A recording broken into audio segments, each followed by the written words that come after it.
In recent years, the entertainment industry has been obsessed with creating a wave of girl boss characters. Women designed to be tough, independent, and unstoppable. These characters are often promoted as empowering role models, but many have faced heavy criticism, and for good reason. They tend to be overly disagreeable, unrelatable, and sometimes even lack visual appeal. They're just ugly. Their entire personality boils down to, I am a strong, independent woman who needs no man. I'm better than you in every single possible way, and there's nothing you can do to help me. This turns them into insufferable, arrogant, and poorly crafted representations of women, especially when we consider the most traditional views of what women are like. These characters achieve greatness with basically no effort whatsoever, facing minimal challenges or training, and are consistently portrayed as superior to any male counterpart. To top it all off, they often end up being commercial disasters for the studios that create them, whether it is on movies or video games or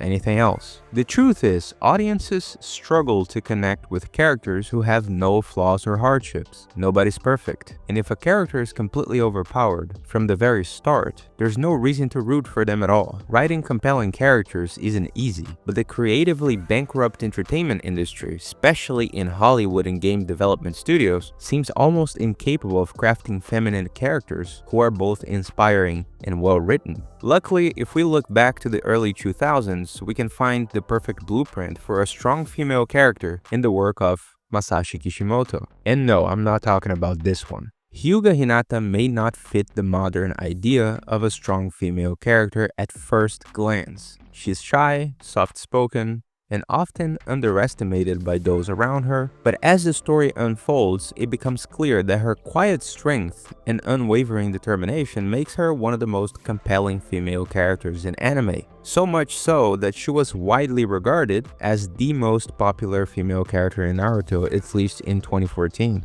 Hinata has everything that modern strong female characters lack. She has vulnerabilities that some might see as weaknesses, and one of the central aspects of her character is her love for a male protagonist, something that by today's standards is practically taboo. After all, the typical girl boss is an independent woman who needs no man, which is why many of these characters lack genuine romantic relationships with male leads. But relationships with other women is fine.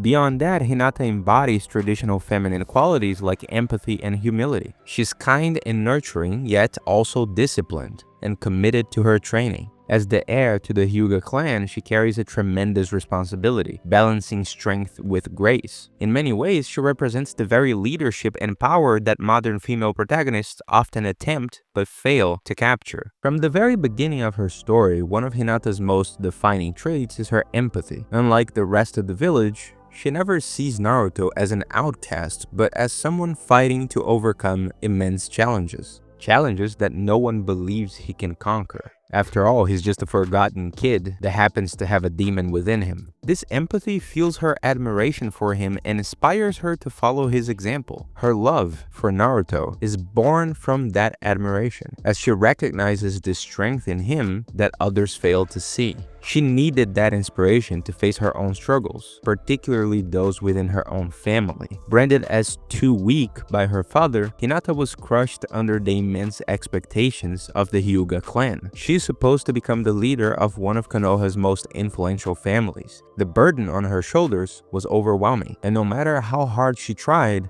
her efforts never seemed to be enough. But she never gave up, largely because Naruto's perseverance and courage gave her enough strength to keep going. Hinata's soft-spoken nature and humility are completely evident at all times. She's never overbearing or arrogant, often stepping back to let others shine. But her modesty doesn't mean that she lacks confidence, at least not at all times. As she develops, her belief in herself grows, and she begins to stand her ground. The first time we truly witness her inner strength is during her battle against Neji in the Chunin exams. Filled with Neji's resentment towards the main branch of the Hyuga clan, the fight becomes deeply personal. His words are just as harsh as his attacks, aimed at breaking Hinata's spirit and convincing her she has no place on the battlefield. Using his superior skill and experience, he tries to crush her resolve. But with Naruto's encouragement, Hinata refuses to back down. She gives it everything she has, refusing to surrender. She may not have the personality of a warrior, but that never stops her from doing what needs to be done. Representing the perfect balance between the strength required of a shinobi and the nurturing, supportive nature of traditional femininity, Hinata grows into one of the most beloved characters in the narrative. Naruto Shippuden has its flaws when it comes to giving secondary characters the attention they deserve. Rock Lee, Neji, Temari, and many others were sidelined.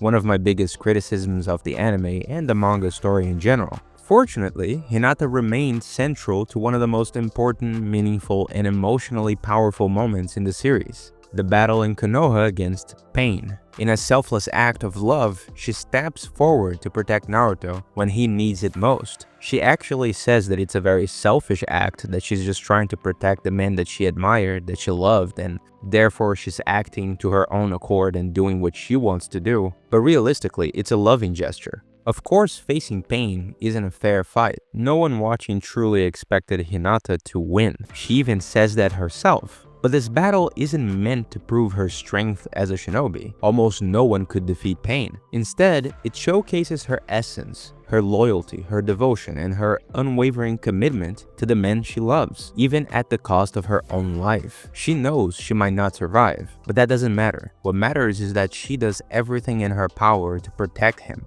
In one way or another, this moment serves as a turning point in the battle. Maybe not in the most ideal way, considering Naruto nearly loses control of the Nine Tails, but given the circumstances, it was necessary. Hinata's courage and virtue plays an essential role in one of the most critical moments Konoha has ever faced. Her development transforms her from the timid, self-doubting girl she was at the beginning of the story into an exceptionally capable kunoichi. One who not only becomes a loving and supportive partner to Naruto, but also an incredible mother to their children. Her journey is a compelling testament to personal growth, resilience, and inner strength. It would be refreshing to see more modern female characters written with the same depth and sincerity. Hinata's story is a powerful reminder that strength doesn't require rejecting traditional femininity, something that many modern writers seem to not understand at all, mostly because of political activism. Her empathy, kindness, and humility aren't weaknesses, they are sources of strength, allowing her to connect with and inspire those around her,